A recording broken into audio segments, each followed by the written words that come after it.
kalfadhigii lixaad ee yeeshaan golaha wasiirada jamhuuriyadda Soomaaliland oo uu shir gudoominayay madaxweynaha Soomaaliland mudane Muuse Biixi Cabdi ay wehelinayeen madaxweyne ku-xigeenka Cabdiraxmaan Cabdullaahi Ismaaciil Saylic oo maanta ka qabsoomay qasriga madaxtooyada ayaa warbixin lagaga dhageystay guddiga nabadgelyada ee golaha wasiirada oo ka warbixinayay daraasad ay ka sameeyeen dagaalada soo noqnoqday ee dhexmara beelaha Soomaaliland oo ay tilmaameen in ay sababaan khilaafyada ka dhasha arrimaha dhulka, aanooyinka qabiilada iyo khilaafyada siyaasiga iyo isku qabsiga kheyraadka bulshada ka dhaxeeya. sidoo kalena waxay golaha wasiiradu ku dheeraadeen sidii ay bulshada Soomaaliland ugu sinaan lahayd marka ay timaado shaqada dawladda iyo dhammaan fursadaha kale ee dalka ka jira. madaxweynaha Soomaaliland ayaa dhankiisa waxa uu wasiirada ku adkeeyay in ay lagama maarmaan tahay xoojinta shaqada qaranka loo hayo waqti dheeraadana la geliyo. gabagabadii shirka golaha wasiiradana waxa laga soo saaray qodobadani in gudida nabadgelyada ee golahu ay soo sameeyaan qorshe sal ballaaran oo lagu dhameystirayo talooyinka ay soo jeediyeen si loo xakameeyo dagaalada soo noqnoqday ee beelaha, in hablaha Soomaaliland ay mudan yihiin in ay helaan fursadaha shaqo ee dalka ka jira. sidaas awgeedna ay mas'uuliyiinta wasaaradaha iyo hay'adaha madaxa bannaan ee dawladda ay hablaha fursad u siiyaan shaqo kasta oo ay qaban karaan. saddex, in hay'adaha shaqaalaha dawladdu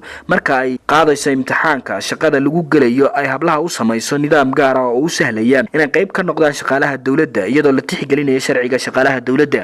in beelaha gabooya ay xaq u leeyihiin in ay helaan fursadaha shaqo ee dalka ka jira heer kastaba. sidaas awgeedna waxa mas'uuliyiinta wasaaradaha iyo hay'adaha madaxa bannaan la faraya inay ka qayb geliyaan shaqada heer qaran, heer gobol iyo heer degmaba. ugu dambeynna waxa golahu isku raacay inay waajib tahay in la hirgeliyo ku dhaqanka xeerarka iyo shuruucda kale ee dalka u degsan si loo xoojiyo nidaamka dawladnimo.